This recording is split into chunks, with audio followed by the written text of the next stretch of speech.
Hey guys, Captain here. So today I'm bringing you a building techniques video. We're going to be talking about some advanced roof building techniques. We've got probably about 6 or so different techniques. I didn't count it out for sure, but anyway, maybe you're building some kind of house, for one of your mixels to live in, something like that, and it's time to start building the roof. And so maybe you do something like this, which I've already pulled off of the house. And maybe you do something really simple, I'm not going to talk about because it's probably the most simple thing you could think of. You just take some regular bricks or some sloped bricks and you kind of stack them up and you can, make a simple roof this way. But it's not going to be particularly exciting or nice looking, and so today I'm going to show you a handful of more interesting roof techniques that you could use.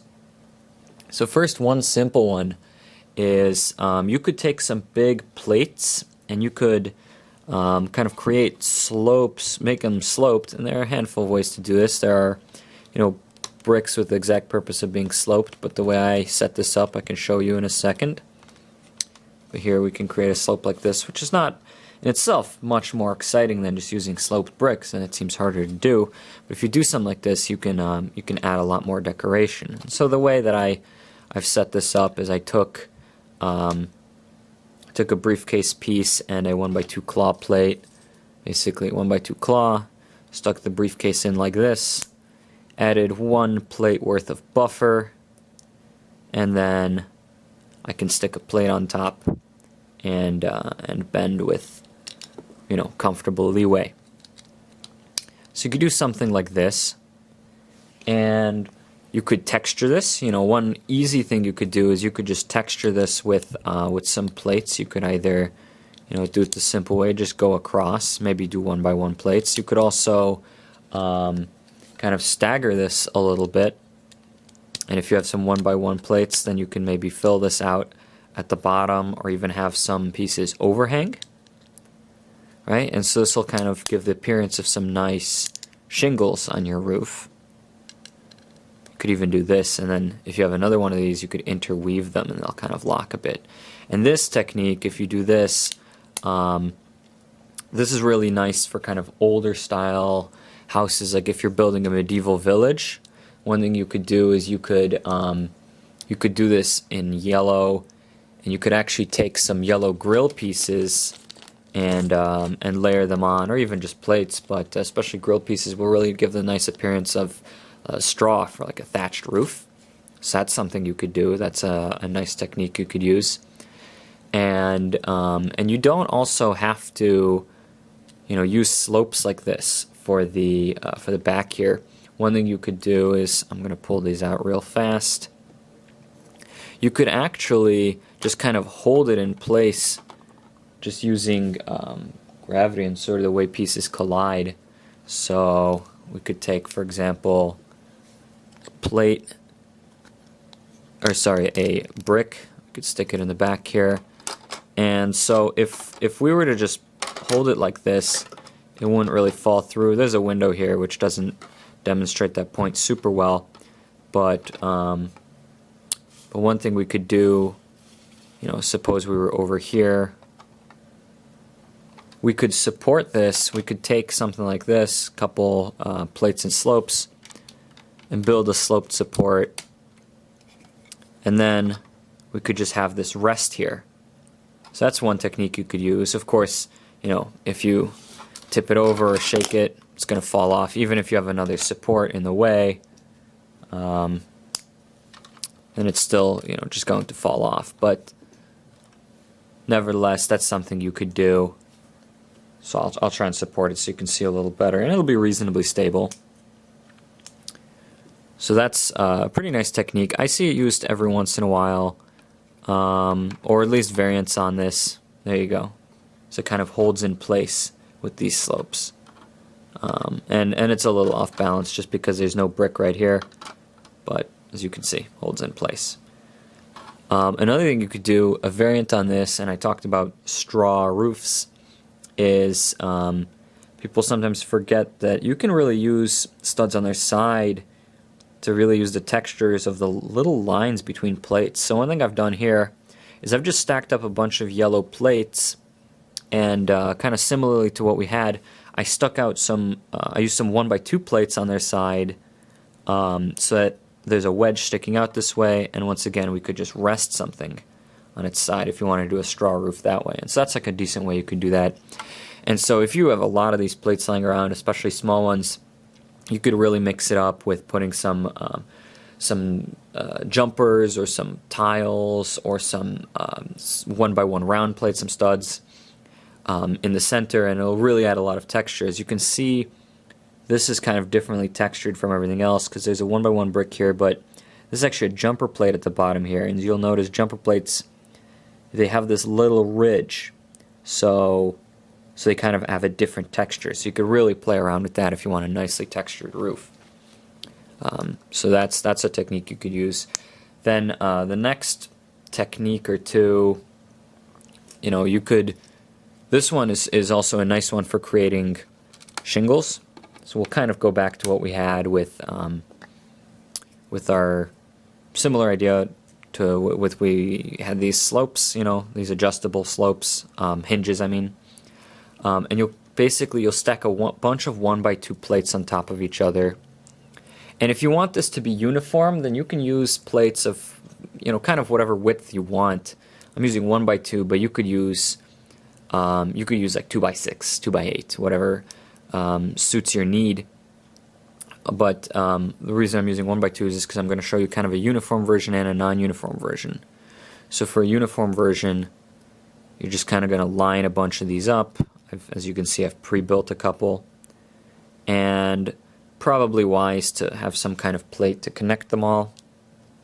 So we'll roll with this to connect them all, and then we can worry about our slope. And we can go for a pretty mild slope, because as you can see, just tilting these upwards already creates quite a bit of slope for us. But what's nice about this is, first off, it's got this really layered look of shingles already. Another nice thing is, if you wanna go the extra mile, you can take some tiles, and you could, I only have white tiles on me, but you could just place tiles over this and really get the look of some shingles, especially since there's a little room for leeway for these tiles to not be perfectly straight. And so that adds some real nice texturing. I've seen this technique used a lot. This is a very common advanced building technique. And so the reason I also wanted to show these kind of staggered is because one thing you can do, and I might have to improvise exactly how I stagger these, but the one thing you could do is, instead of having a 1x2 plate or no plate or whatever as kind of the buffer on your hinge here, or however you use the hinge. Again, there are hinge breaks. I just didn't have any lying around, so I went with this solution. Is you could add another 1x1 of some sort. This is a round piece because it won't be seen. And so you place one piece on like this maybe, and then one staggered on like this. Right, so you see it's offset by 1 in this way. And if it bothers you to have this overhang of 1, again, you can make this just like a 1 height piece. We can pull this off, and the same effect is achieved, but as you can see, it's staggered in terms of height. So we can do this a couple times. Pull this one off. I've got a shorter one prepared somewhere. And I think we had one more of these pieces. So there we go. Can once again align this how we want.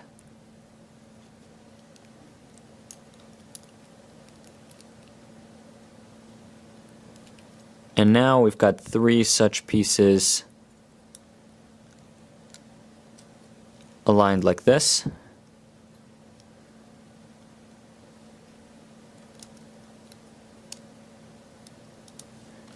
Be easier to demonstrate if I actually set them onto this roof.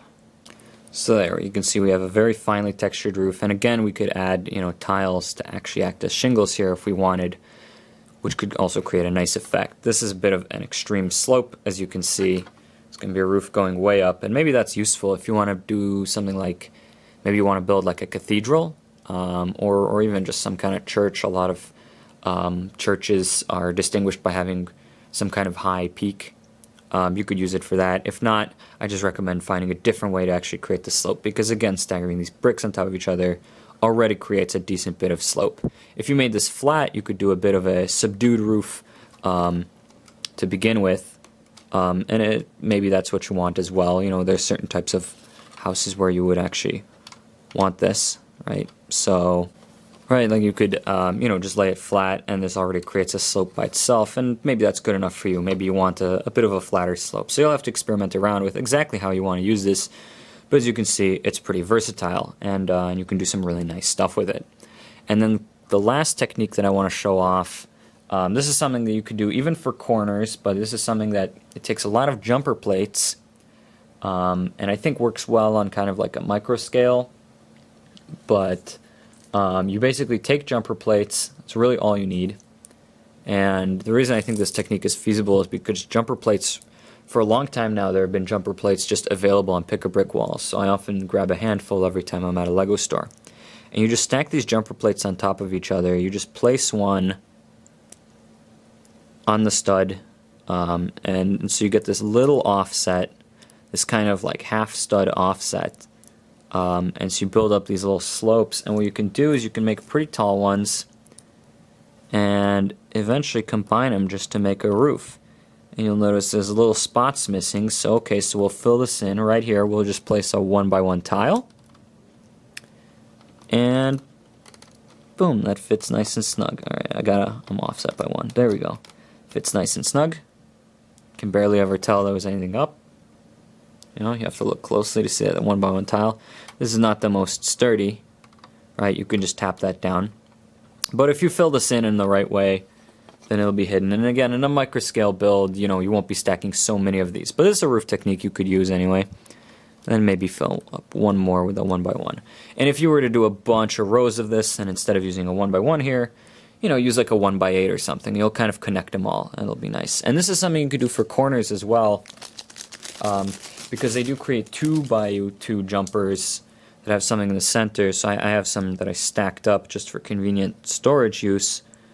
But you can kind of, you know, you can offset them like this, and so you can create corners like that, right? If we wanted to layer